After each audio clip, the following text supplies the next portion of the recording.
Olá pessoal, nós vamos resolver agora o exercício 5 da primeira lista. Eu vou resolver um item por vídeo, então a gente vai resolver agora aqui o item A desse exercício 5. Vou deixar um segundinho, quem quiser dar uma pausa aí para copiar.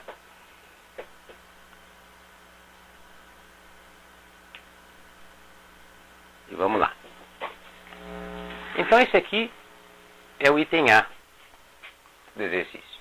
Antes de resolver esse item aqui, vamos tentar resolver aqui um problema parecido que já vai deixar a gente com meio caminho andado. Vamos relembrar um pouquinho o que a gente conhece de inequação, ou de equação mesmo. Toda equação é uma expressão matemática aonde eu tenho alguma coisa deste lado aqui, alguma coisa desse outro lado e afirmo que as duas são iguais. Normalmente, eu tenho desse lado aqui uma variável que eu estou querendo estudar, que normalmente a gente chama de x, e acontece que esse x costuma não vir sozinho, vem alguns outros elementos aqui. Esse x, por exemplo, pode ter um expoente, ele pode estar multiplicado por algum número, pode estar somado com algum número, pode ter uma raiz aqui, etc. Então, o que normalmente a gente faz? Eu quero avaliar o valor de x. Então eu preciso deixar x sozinho deste lado aqui e tudo que não é x passar para o outro lado. Aí tem aquelas regrinhas da álgebra elementar que a gente usa. O que está somando passa subtraindo. O que está multiplicando passa dividindo. Se eu tenho uma potência aqui, ela passa como raiz para cá. Até que eu fico somente com o x aqui, e aí eu tenho condição de avaliar o valor dele em função desses elementos que ficaram desse lado. Tá, isso é o que a gente costuma fazer até aqui em equações e inequações. Mas imagine a seguinte situação. Imagina que esse x, que eu quero isolar aqui desse lado, que o x seja um expoente de um número. Aqui x está quase isolado, né?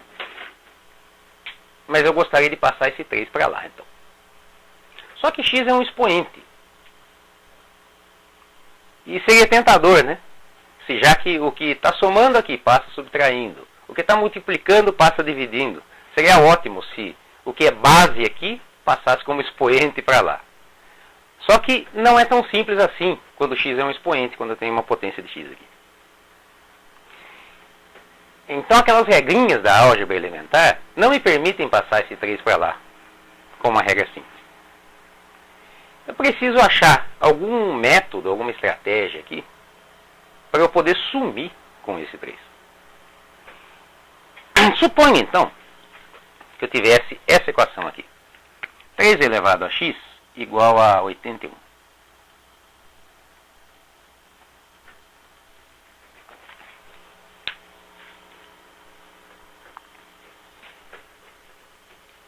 O que será que eu posso fazer nessa equação aqui para sumir com esse 3? Bom, vamos pensar um pouco aqui em cima. Um outro exemplo. Imagine, por exemplo, que eu afirme que 5x igual a 5 vezes 7. 5 vezes x igual a 5 vezes 7. Eu posso, já que eu tenho 5 multiplicando aqui, 5 multiplicando aqui, eu posso simplesmente sumir com esse 5, não é verdade? E eu, pronto, já isolei meu x aqui, fiquei com x igual a 7. Por um raciocínio análogo, se eu tivesse 3 elevado a x igual a 3 elevado a sei lá o que, já que eu tenho a mesma base dos dois lados, eu posso comparar diretamente os expoentes. significa que eu posso simplesmente sumir com essa base aqui e essa aqui, porque elas são iguais. Quando que 3 elevado a x é igual a 3 elevado a alguma coisa? Quando x é igual a alguma coisa. Então a base, já que é a mesma desse lado e desse lado, tanto fez para mim, eu posso simplesmente subir com a base. Não interessa qual é a base, eu fico com o resultado x igual a essa coisa aqui. Então, nesse tipo de exercício, o que a gente tenta fazer é tentar expressar este número aqui como se ele fosse uma potência de 3. Se eu encontrar que 81 é igual a 3 elevado a alguma coisa, eu resolvo o meu problema de isolar o x. E normalmente nesse tipo de exercício, como a ideia é exercitar, checar o nosso raciocínio, naturalmente que não vai ter um número aqui muito difícil. Senão também você pode calcular. Eu posso transformar um número qualquer aqui em 3 elevado a alguma coisa. Mas normalmente vai ser com um número simples isso daí. Então vamos testar as potências simples de 3 para ver se alguma delas me dá resultado 81. Por exemplo, 3 a primeira, 3. E 3 ao quadrado? 9. 3 ao cubo? É 3 vezes 3 vezes 3, dá 27. E se você fizer 3 à quarta, isso dá 81. 3 vezes 3 vezes 3 vezes 3, 81. Então esse 81 aqui está camuflado, né? Isso aqui é uma potência de 3, é o 3 elevado a 4. Então eu posso perfeitamente substituir aqui esse 81 por 3 à quarta.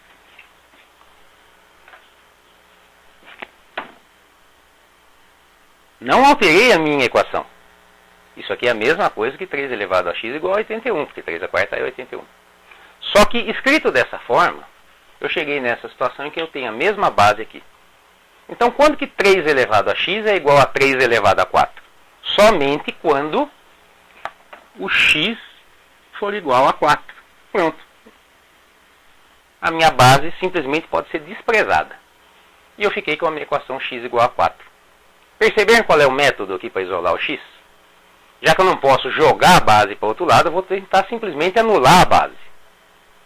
Tanto que aqui poderia ser qualquer número. Não precisava ser o 3. 1000 elevado a x igual a 1000 elevado a quarta. O raciocínio é o mesmo. Tanto faz a base. Desde que ela seja a mesma dos dois lados, a base não me importa. Eu posso sumir com ela e afirmar que esse valor x aqui é igual a esse valor 4 aqui. Então essa é a estratégia para a gente atacar esse tipo de exercício. Vamos agora examinar então esse item A, que é bem parecido com o que a gente acabou de fazer, que diz 3 elevado a x ao quadrado maior ou igual a 1 sobre 81. Bom, a diferença desse para o outro é que o x aqui não está sozinho, tem um quadrado nele. Mas isso a gente vai ver que, ao contrário, isso aqui não atrapalha, isso aqui ajuda. A gente vai resolver mais fácil o exercício com isso aqui. Esse 81, ao invés de estar no numerador, está no denominador. Só essa diferença em relação a esse exemplo que a gente acabou de fazer. Bom, então eu gostaria de fazer, como a gente fez aqui, transformar isso daqui numa potência de 3. Tem uma regrinha lá da potenciação. Vamos dar uma revisadinha aqui em potenciação rapidinho. Com o número 3 mesmo. O que é 3 elevado a 1? É 3. O que é 3 ao quadrado? 3 vezes 3. E assim vai. E se fosse 3 elevado a 0? Tem uma regra lá, uma definição, que diz o seguinte: qualquer número elevado a 0, por definição, o resultado sempre dá 1. Não importa qual é esse número. Elevou um número a 0, o resultado é 1. Ponto. Bom, está aqui. Os números positivos, o 0. E eu posso elevar um número qualquer, um número negativo, assim, por exemplo? Posso. Que resultado que isso aqui dá? Isso aqui também é uma regra. Sempre que você enxergar um número elevado a um número negativo, lembre-se que você vai estar trabalhando com uma fração. Expoente negativo significa fração. Isso aqui significa o seguinte, que 3 elevado a menos 1 é igual a 1 sobre 3. O preço que eu tenho que pagar para eu sumir com esse sinal negativo aqui é transportar esse 3 que está aqui no numerador para o denominador. E se fosse 3 a menos 2?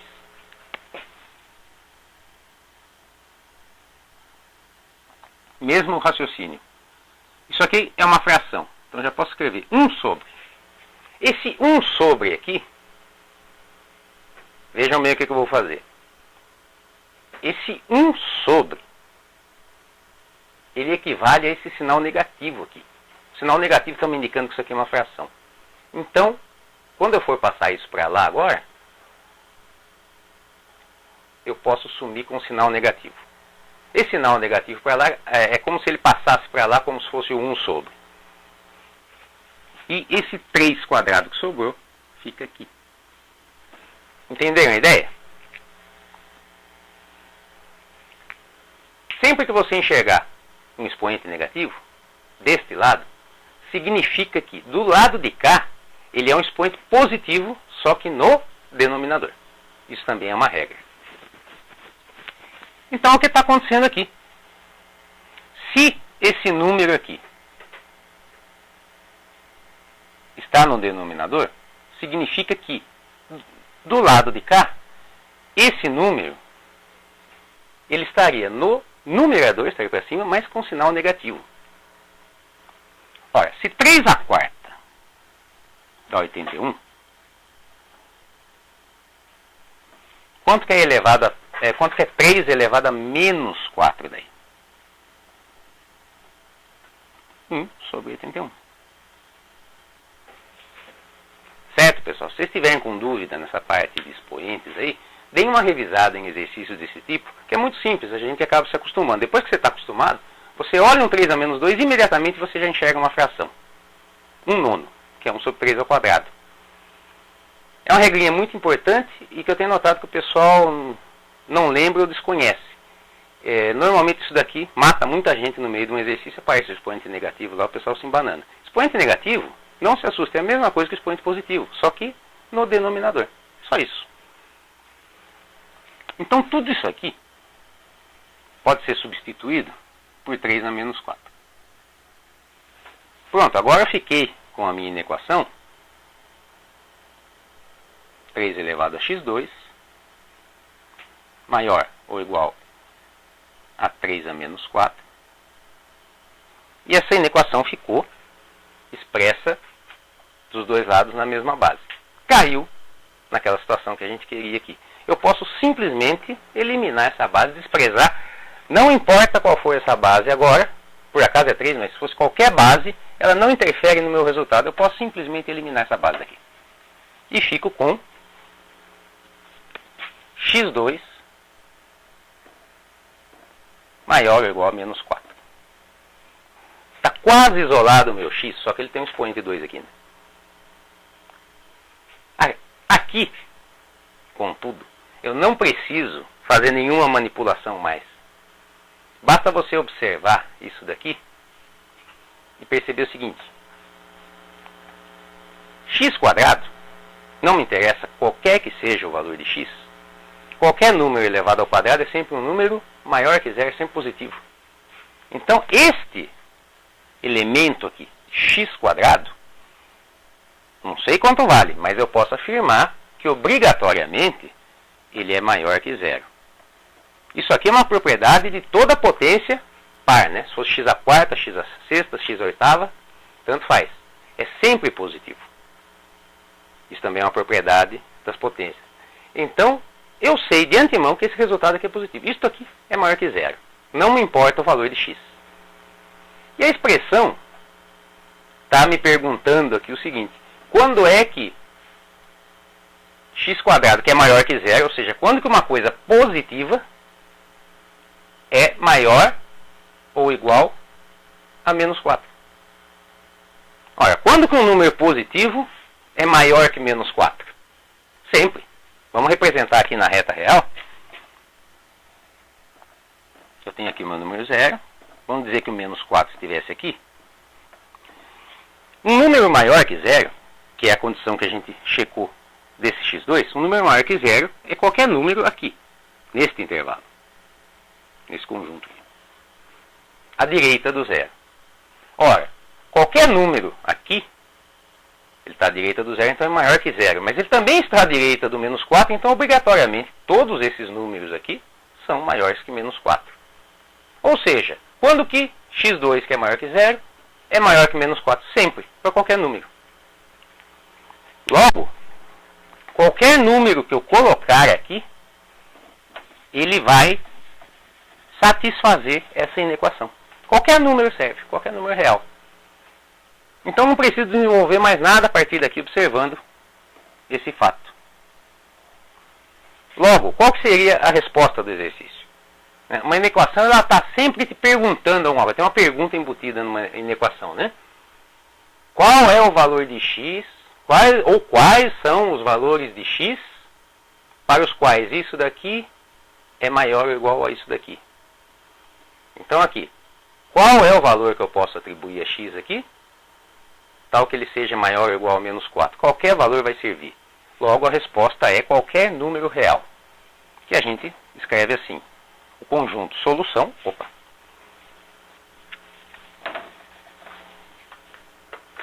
conjunto solução é igual ao próprio conjunto dos números reais.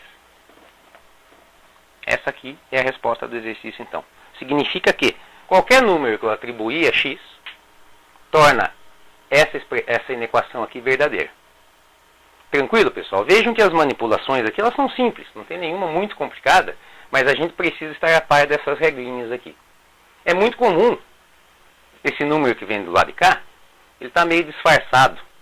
Ele pode ser expresso como uma potência de 3 nesse caso aqui. Aí você precisa ter essa sacada, né? O pessoal fala que é tirar coelho da cartola, pois esse exercício tem pegadinha, né? Do ponto de vista do matemático, isso é um charme, na realidade. Esse exercício é extremamente charmoso.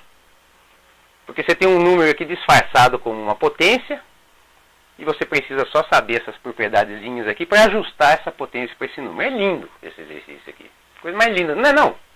É uma gracinha. Certo, pessoal? Vamos lá para o item B, então.